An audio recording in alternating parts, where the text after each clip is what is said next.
বলতে হয় মানুষের সূচনা জঙ্গল থেকে। আপনি কোরআনকে প্রশ্ন করেন মানুষের উৎপত্তি কোত্থেকে? আল্লাহ বলেন وَقُلْنَا يَا آدَمُ اسْكُنْ أَنْتَ وَزَوْجُكَ الْجَنَّةَ وَكُلَا مِنْهَا رَغَدًا حَيْثُ شِئْتُمَا وَلَا تَقْرَبَا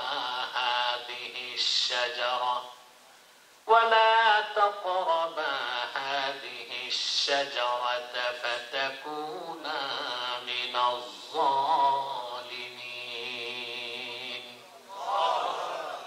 আল্লাহ পাক বলেন আমি আদমকে ডেকে বললাম, আদম তুমিও তোমার স্ত্রী পরমানন্দে বেহেশতে বসবাস করো, যা খুশি তা খাও, রাগাদান আই ওয়াসিআন, প্রাচুর্যের সাথে খাও,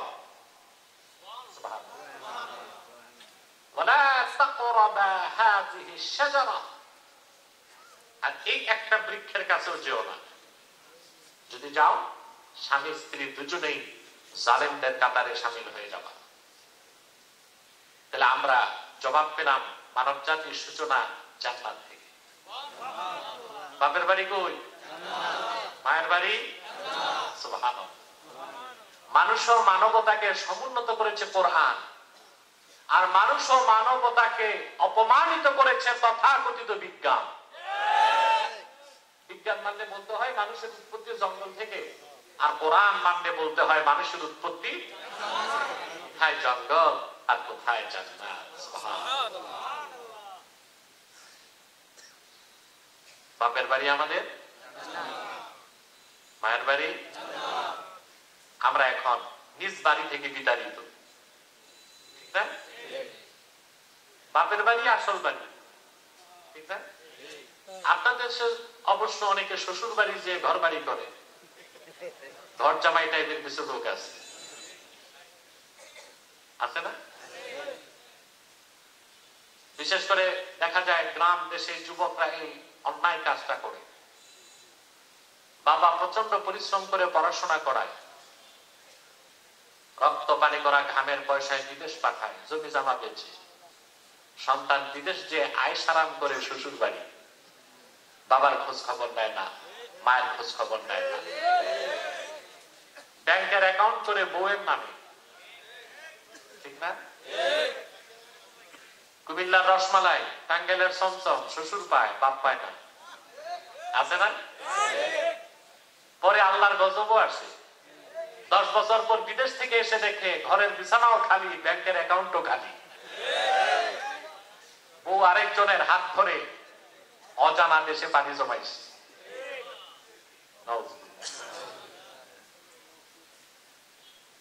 একটি কথা বলবো, কুমিল্লার মানুষ রাগ করবেন না, সবচেয়ে বেশি তালাকের সংখ্যা কুমিল্লা এলাকায় ঘটে। আমার কাছে তো প্রতি বছর প্রচুর প্রশ্ন যায় তালাকের। আমার তত্ত্বাবধানে ইফতা বিভাগ দেয়, আমি দেখেছি কুমিল্লায় তালাকের সংখ্যা বেশি। তার কারণ প্রবাসীর সংখ্যা বেশি। প্রবাসীর সংখ্যা বেশি, এই জন্য বউ স্বাধীনতা পায়, অ্যান্ড্রয়েড মোবাইল পায়। এই জন্য কুমিল্লার মেয়েগুলো পরকীয়াতে জড়ায় বেশি। এর জন্য পুরুষরাই দায়ী। বউকে 2.5 লাখ টাকার আইফোন দেয়, আর বউকে বাপের বাড়িতেও রাখে না, মায়ের কাছেও রাখে না, ফ্ল্যাট করে দেয়।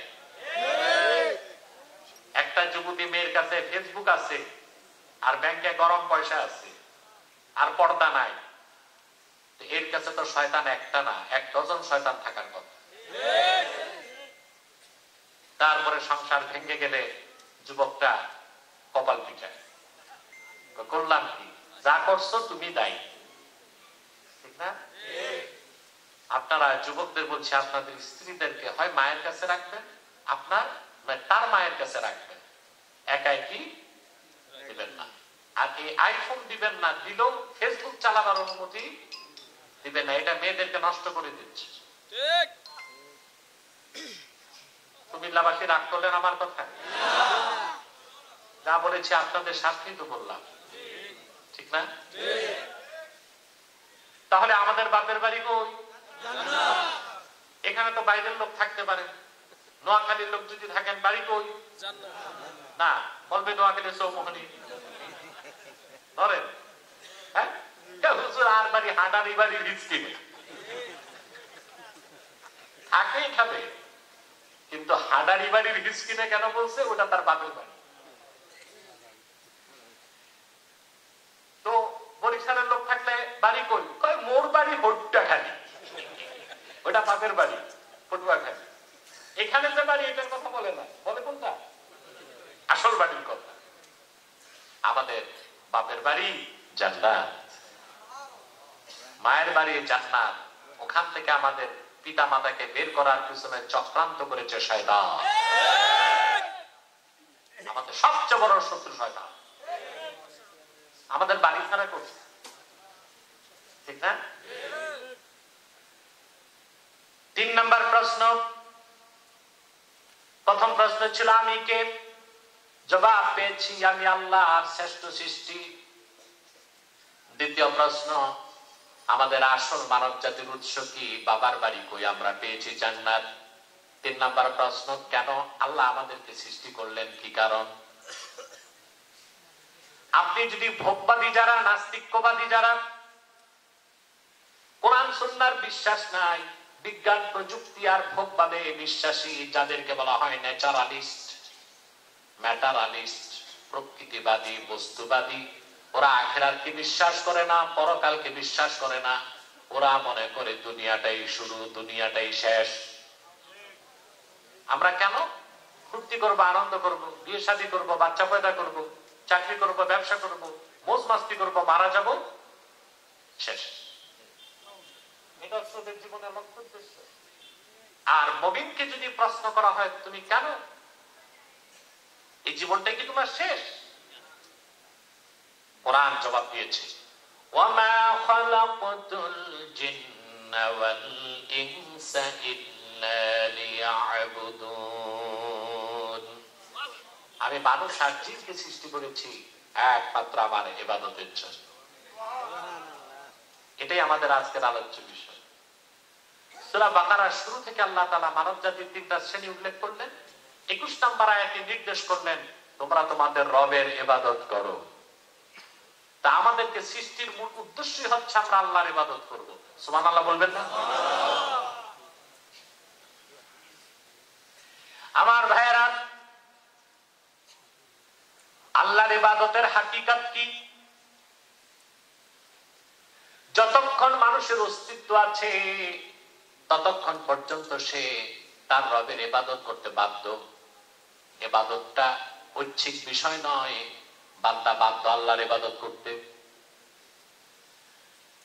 আদম থেকে ঈসা পর্যন্ত লক্ষাধিক নবী রাসূল প্রত্যেকে তাদের নিজ নিজ কওমের কাছে মানব জাতির উদ্দেশ্যে 5টা দাওয়াত দিয়ে গেছেন। যদি আমাকে প্রশ্ন করেন সমগ্র কোরআন কারীমের মধ্যে মূল শিক্ষা কি, আমি বলবো 5টা শিক্ষা। লাখের উপর পয়গম্বর সেই দাওয়াত দিয়ে গেছেন। নবীদের শরীয়তের মধ্যে যথেষ্ট পার্থক্য ছিল, কিন্তু 5টা বিষয়ে লাখের উপর নবী রাসূল একমত ছিলেন। আল্লাহু আকবার। সহজ কথা। লাখের উপর পয়গম্বর সুবহানাল্লাহ একমত ছিলেন। কয়টা বিষয়ে?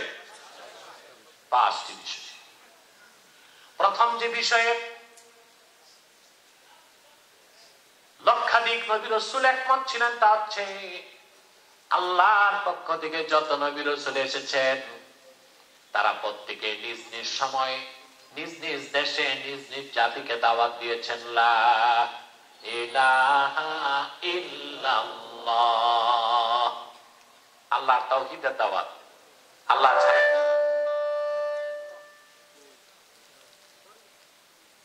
বলতে কমে গেছে, আপ ডাউন করতে। আমি কি করতে পারি? আমি তার আপ ডাউন করতে পারি না। ভোল্টেজ নাম এখন করতে। জেনারেটর রাখো নাই? আছে? রেডি রাখো, যখন তখন আবার চলে যেতে পারে। সম্মানিত শুধু কষ্ট হচ্ছে না তো? মনোযোগ আছে? আমার মনে ঘুমাচ্ছেন না? আর কিছু মানুষ দাঁড়ায় আছে, ওরা বসবে না আমি বুঝতে পারছি। কারো কারো সমস্যা জিন্সের প্যান্ট লাগায় আসছে, আর এই জিন্সের প্যান্ট এমন টাইট, বসলেই তো